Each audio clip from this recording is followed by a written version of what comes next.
We are here in a beautiful, peaceful city of Hanoi, the city that never sleeps, the city that gives me incredible energy. But every time I come back here, I'm also reminded of the struggles that the Hanoian people have, in the past.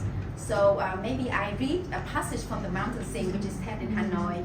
And do you know why I decided to write novels? To cheat you into reading my poetry. This is a confession.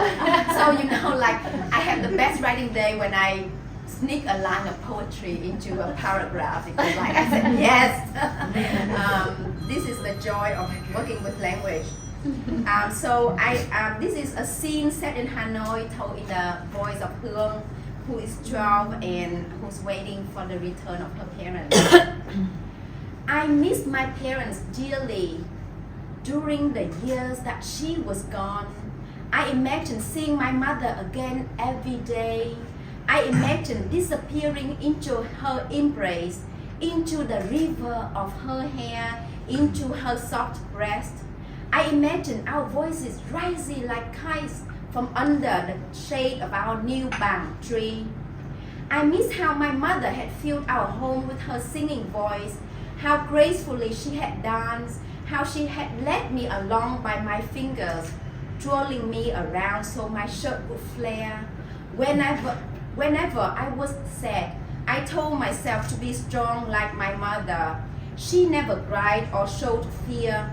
Once we found a snake under our bed, and while I stood there shaking, she bent and picked it up by the tip of its tail, flinging it out of the open window. By the beginning of 1975, rumors spread that the war was really ending, and I imagined my mother flying me down the streets of Hanoi on the back of Grandma's bicycle. We could scream at the top of our lungs as the bike rushed us into a brilliant summer, into red flowers, into purple bang lang petals that blossomed above pavements punctured by bomb shelters. We would stop at the leg of the return sword, delighting in the delirious coldness of Jang Tien ice cream. In my dreams, my mother always returned with my father. He was tall and handsome. Sometimes he would rush towards me on his 2 feet. Sometimes he struggled on a single leg, leaning on a crutch. Sometimes he embraced me with his 2 strong arms, and at other times he had no arms at all, just 2 lumps of soft flesh protruding from his shoulders. But he always laughed as he called my name.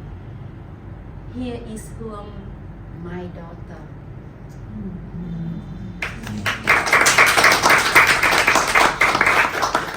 Thank you so much. One of